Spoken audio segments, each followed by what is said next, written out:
Man ser den på gaden og i tv, man ser den på billeder, man ved, at de er der, men man tænker ikke rigtig over, at de er der. Men har de det faktisk okay? Der bor ca. 6.000 hjemløse i Danmark. De bor på herberger, på varmestuer, på hospitaler, og så er der dem på gaden. Hjemløsheden er steget med ca. 18% siden 2009. Men hvordan kan det måtte være? Prisen på boliger er steget markant. For folk, der er arbejdsløse eller syge, som bliver på kontanthjælp, er det svært at få en bolig.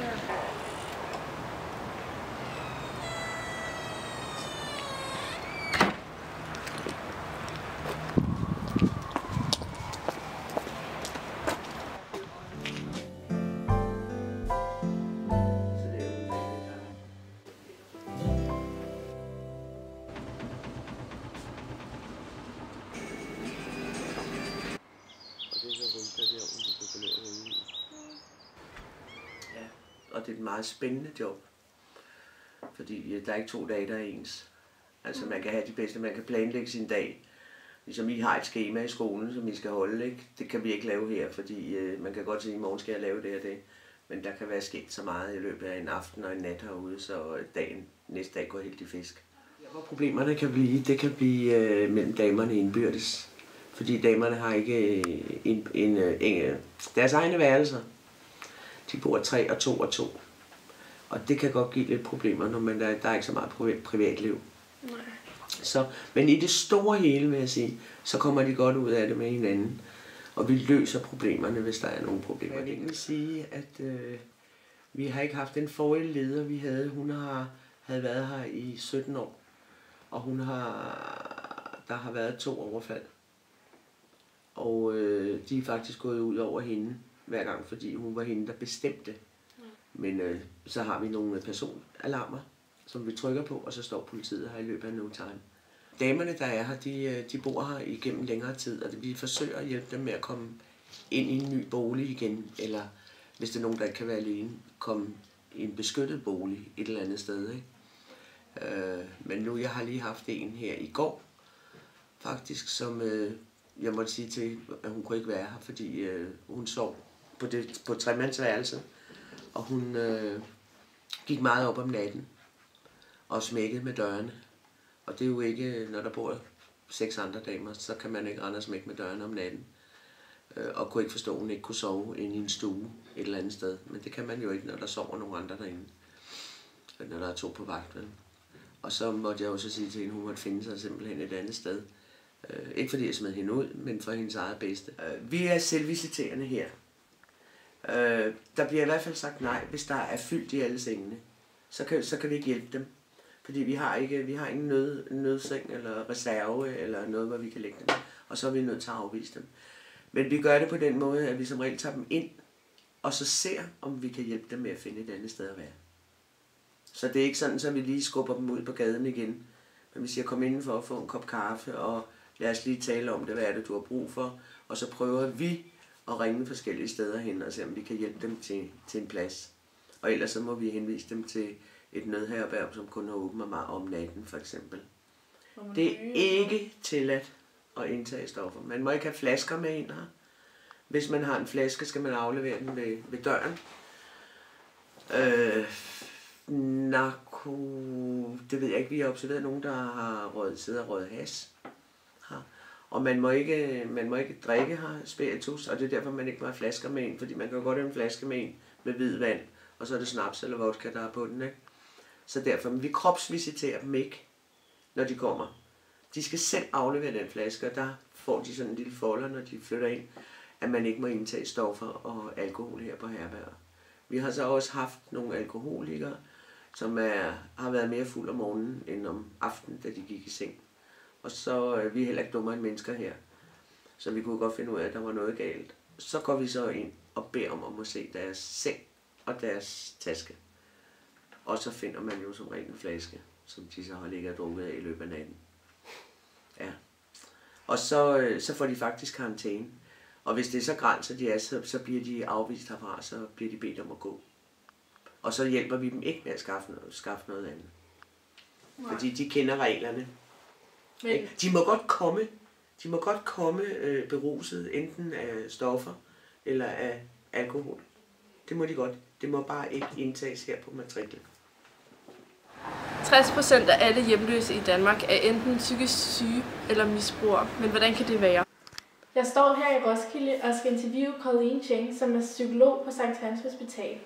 Lad os se på det. Hvad er det helt præcis, du laver? Jeg er en psykolog, og jeg arbejder på en dobbeltdiagnose afdeling på Psykiatrisk Center Sankt Hans i Roskilde. Og som psykolog er jeg med til at hjælpe eller behandle de indlagte patienter, som har en dobbeltdiagnose.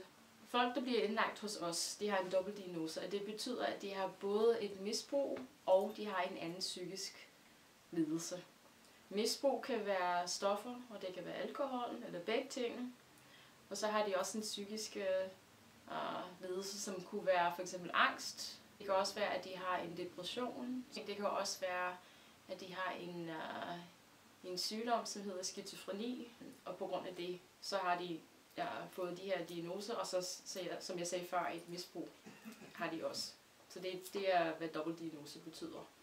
Hvor stor en del af misbrugere, du taler med, er hjemløse? Og hvorfor tror du, der er en sammenhæng mellem misbrug og hjemløshed? Cirka 30% af de patienter, jeg snakker med, eller som vi har indlagt, er hjemløse. Der er faktisk kun 2 grunde til, at folk misbruger. En er, at de vil have det bedre. De har det rimelig okay, men de får det endnu bedre, endnu sjovere, når de tager stoffer eller når de drikker. Den anden grund til at misbrug er, at man har det ikke særlig godt. Man har angst, eller man har en depression, eller man har en skizofreni eller en anden psykisk sygdom, som gør, at man har det ikke særlig godt. Og så når man drikker eller når man tager stoffer, så får man det lidt bedre. Man er mindre angst, man er lidt mindre ked af det, eller måske stemmerne er mere baggrund, den slags ting. Men et af problemerne, der opstår, når man tager stoffer, eller når man drikker for meget, er, at man bliver afhængig. Og det begynder at styre stort set alt, at man hele tiden er optaget af, hvornår kan jeg få stoffer, og hvornår kan jeg drikke, osv. osv. Så det begynder at tage så meget styring i ens liv, at resten begynder at smuldre. Og det er blandt andet ens hjem. Og grunden til, at folk bliver hjemløse i den sammenhæng, er, at de ikke passer deres lejlighed eller deres hus. Og når de ikke passer det kan betyde flere ting. Det kan betyde, at de ikke betaler husleje. Det kan også betyde, at det ikke bliver rengjort, så det begynder at lugte, og der er madrester over det hele, og den slags ting. Så af den grund, så mister de lejligheden, eller mister de hus, fordi de ikke har passet på den. Og så bliver de smidt ud, og så har de mistet deres hjem, så bliver de hjemløse. En anden måde, at misbrugere kan blive hjemløse, er, at på grund af deres misbrug, dem de bor sammen med, og det kan være ægtefællen, det kan være andre i familien, at dem de sammen med ikke kan leve med, at personen misbruger. Blandt andet fordi det kan nogle gange blive farligt. Misbrugere har tendens til at bruge rigtig mange penge på det, og så nogle gange ser de låne penge for nogle lidt farlige mennesker. Så familien eller ægtefællen bliver udsat for nogle af de her ting, så af den grund, så bliver de også smidt ud af deres hjem, og så bliver de også hjemløse af den grund. Og så det man også kan se er, at lige så snart folk bliver hjemløse, så har de ikke et sted at bo, og så begynder de at måske bo hos venner, men nogle af deres venner, som de kan bo hos, er misbrugere, eller de bor på gaden, eller de hænger ud nogle steder, hvor der er nemt adgang til stoffer eller alkohol, så det dårlige mønster, som de er kommet ind i, fortsætter, og de har enormt svært ved at komme ud af det. Så de har stadig et misbrugsproblem. Nu har de endnu et problem, som hedder hjemløshed. Oven i, at det måske startede med, at de var ked af det, eller angst, eller hvad det nu er, at de havde en anden psykisk lidelse i forvejen. Så nu har de mange problemer på en gang, og det er enormt svært at komme ud af det af den grund. Og så bliver de ved med at misbruge og være hjemløs og have en psykisk lidelse. Hvordan bliver hjemløs og misbrugere hjulpet hos jer? Når det er en dobbeltdiagnoseafdeling, så behandler vi begge diagnoser. Så de kommer ind, og så får de hjælp med deres misbrug, og så får de også hjælp med deres anden psykisk lidelse. Nogle gange har de flere. Så vi har et specielt program, eller et forløb, hvor de får, altså det er et terapeutisk forløb, hvor de får hjælp til deres misbrug. Og så behandler vi også deres anden psykisk lidelse. Så vi har på min afdeling har vi grupper, mest af gruppebehandling, så vi har en angstgruppe, og vi har forskellige grupper, også med misbrug, men så får de hjælp til at håndtere deres angst eller depression, eller hvad det nu er, de kæmper med, så de ikke behøver bruge stoffer eller alkohol til at få det bedre. Og i forhold til misbrugere, som også er hjemløse, som sagt det er ikke alle, der er hjemløse, men i hvert fald det er en del af de problemer, vi tager hånd om. Så vi har en meget aktiv og dygtig socialrådgiver, så hun spørger ind til deres hjemløshed eller de problemer, der er forbundet med, hvor de bor eller hvor de ikke bor, og så går hun i gang med at hjælpe dem finde et sted at bo. Forhåbentlig er vi kommet så langt, at når de bliver udskrevet, så bliver de udskrevet til et hjem. Fordi det hjælper jo ikke noget, hvis de bliver misbrugsfri og har fået nogle strategier til at håndtere deres angst eller depression eller stemmer eller hvad det nu er, men bliver udskrevet til gaden.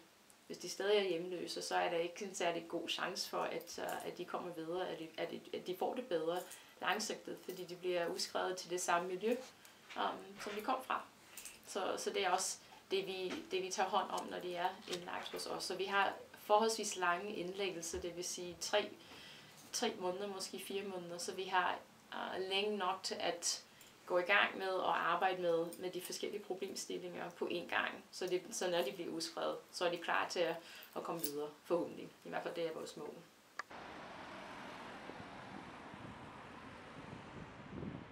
Det er nu tydeligt bevist, at der er masser af hjælp rundt omkring i Danmark, men er det nok?